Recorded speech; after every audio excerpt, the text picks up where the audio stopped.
I'm Ryan Benton. I'm Josh Saunders. I'm John Logan. We are the PopCulturists, and we just got back from seeing Logan. Good. Schnick. Nick, Dylan. What's it about? So, Logan is the 10th entry into the X-Men franchise. Holy crap. And it's the technically 10th appearance of Hugh Jackman as Wolverine, if you include his sexiest Cameo man alive in also. Deadpool and the thing stapled to Deadpool's face, spoilers, in Deadpool. Literally a year ago now. Yeah. So it was directed by James Mangold, whose last movie was The Wolverine, which had some mixed reviews, but was leaning towards good.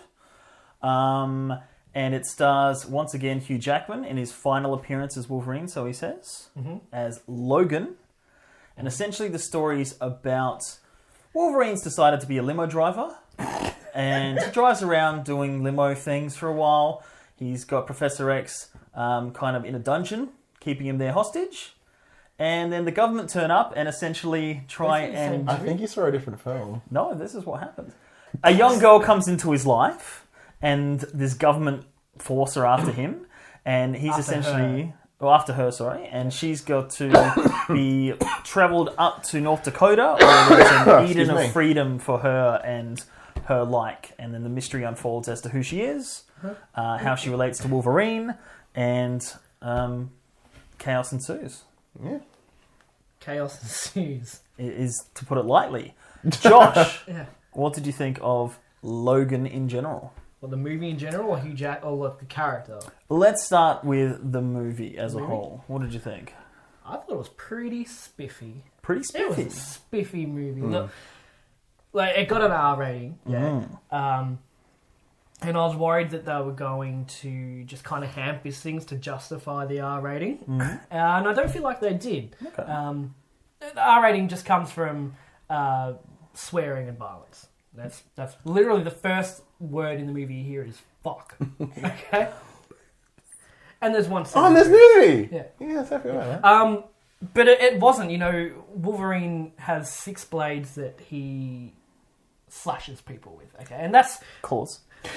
that's not a simple thing. That's not an ungraphic thing. No. Okay. Yeah. So they really kind of went whole ham with just how dangerous his claws can be when used outside of a PG and M rating, and it made it more believable. You know, Wolverine fucking stabs people really hard in places you don't want And to like be stabbed. face, neck, chest, leg, and arm. it's gory and it's but not over gratuitous in the violence. Oh. Yeah, we'll get to your opinion in a minute because yours doesn't matter as much. And the swearing was just, it's how grown-ups talk. There's a lot of F-bombs, there's shits, and it's just how we talked in day-to-day, which just made it really kind of relatable. I thought it was a good movie. The pacing dropped a little bit at certain points throughout, but overall I thought it was great, right? I simply put, I thought the movie was fantastic. However, there were some obvious dips, as well as you mentioned. There were some sort of characters that did feel a little out of place. I'm like, okay, why is that there? And which sort of took away from some potentially key moments. But I think, Hugh Jackman is phenomenal. If this is the last movie he ever does as Wolverine, if that's the decision he makes, God, it's a way to go out. As I'm sure you can see the trailers, Patrick Stewart's back, kills it. Yeah. He swears too. He swears too, which I actually felt... see, when Hugh Jackman swears as Logan, I'm like, yeah, this fits. This is his character. And then, Charles starts swearing. I'm like, this is weird. Something we didn't mention in the synopsis, this is set in 2029. Yeah, that's good. Like, what? Fair few 12 years from now. Yeah. Let's put it succinctly. Like, I want to get into sort of nitty and gritty and sort of the character, the performance, the story and stuff. But that's my first initial thoughts. What did you think overall then, Dylan? I thought it was pretty good. It's pretty good. Pretty good. I disagree with the R rating. When I first started watching it, the opening scene, I was like, okay, this is cool. And as it went on, it just kind of like... The violence, not like I don't mind so much, because he does the same kind of berserker rages in the other movies. Yeah. And you assume that he cut his guy's arm off or you stabbed him, there'd be blood, but it's a PG rating, M rating.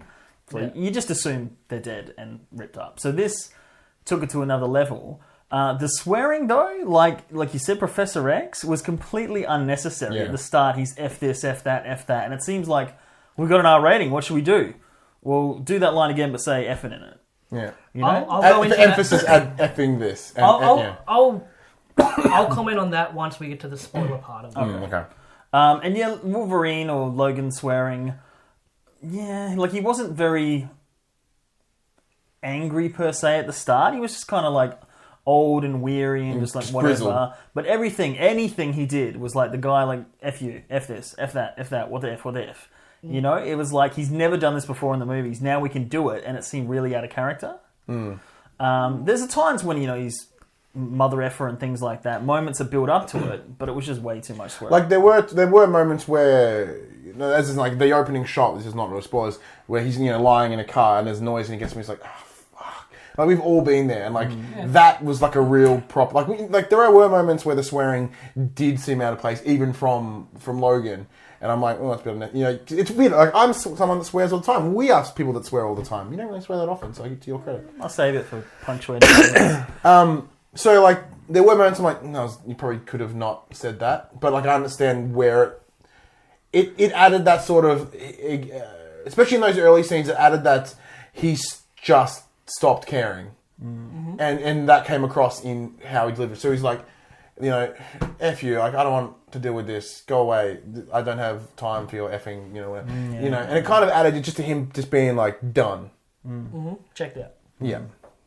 I mean, yeah.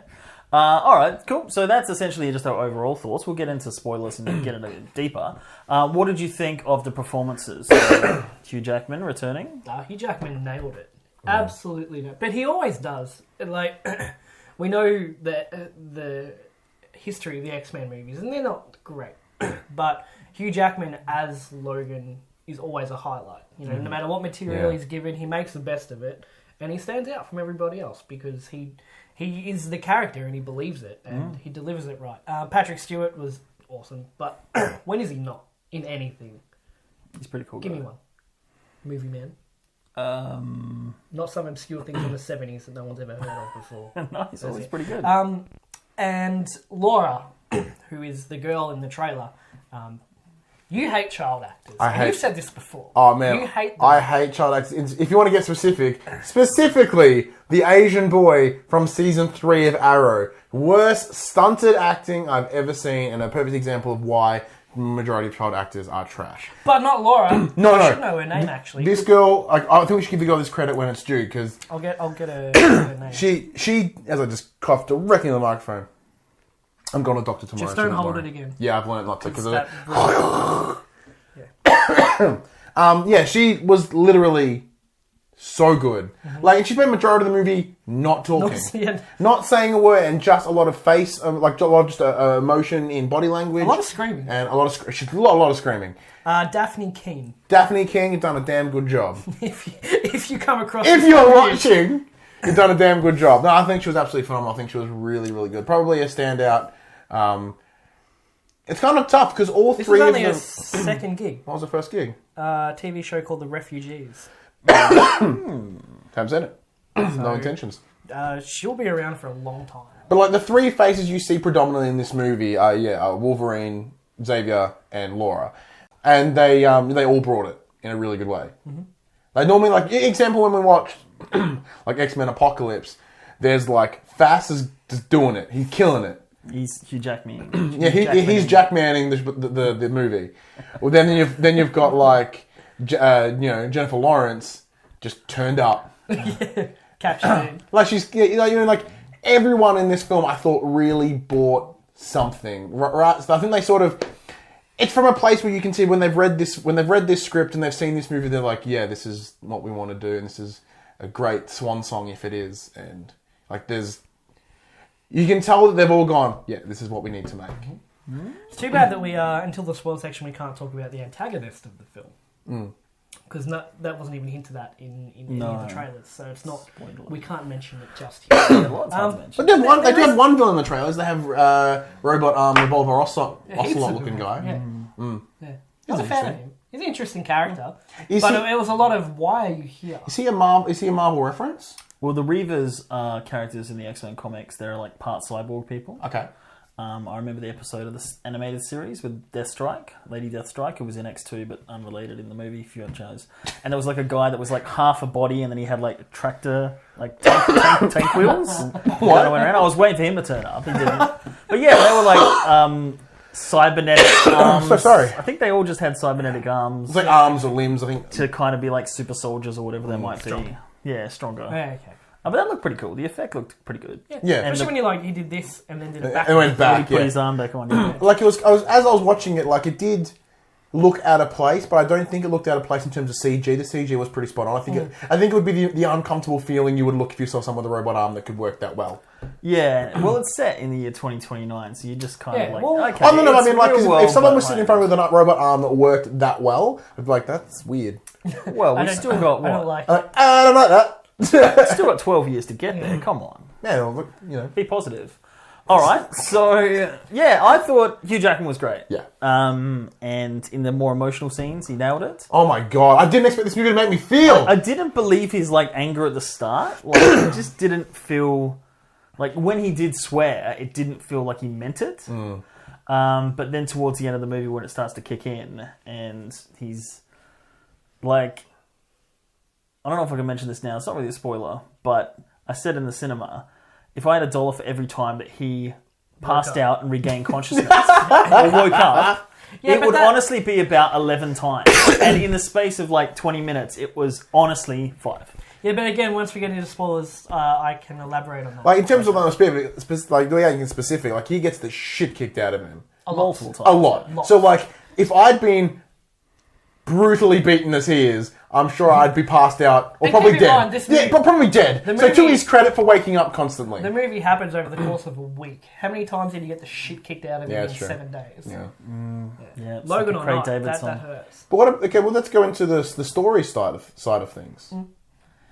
The trailers kind of pointed to me that this was going to be more of like a Western style film, like not Wild West, but a Western style, and it wasn't. Set in not suburbia, but current day big cities and stuff. Like middle America. Yeah. The story it's not the greatest story ever. It's not something we haven't seen before. Yeah. And like I said from the trailers, I said in our anticipated video that it has a Last of Us vibe. Old grizzled man who can't give a shit, and this girl he has to protect for the reason that it is, and they kind of bond towards the end of the movie, and it delivered on that too. Yeah. And it was just good to see the relationship change over the course of 2 hours? I don't know. I have no idea. It was about 2 hours. Yeah. Second longest X-Men movie behind Apocalypse. Well, one was noticeably less painful. Yes. So, but Dylan, when we did talk about this, and when we did the trailer reaction as well, you were like, "This looks like a stock standard X-Men Wolverine movie." Without going to get spoilers again, it did feel like that. You put a singlet on Wolverine, you get him to fight in the woods, you get a bunch of government whoever's related to Stryker. Again, surprise! I did predict that. You did. It limits the world and makes it smaller. That Wolverine's whole life, and he's lived 100 years or whatever it might be, at least 1880, whatever he was born. That it's all just about his whole life is about these same government people trying to get him. Like, one day somebody kidnapped me and put claws in me. Okay, it happened. Move on. The rest of your life. But it always comes back to that again and again and again. And I wish he'd go on more adventures that were standalone, unrelated to that. I think that's why he's so pissed off all the time. He's trying to leave it behind, and it just...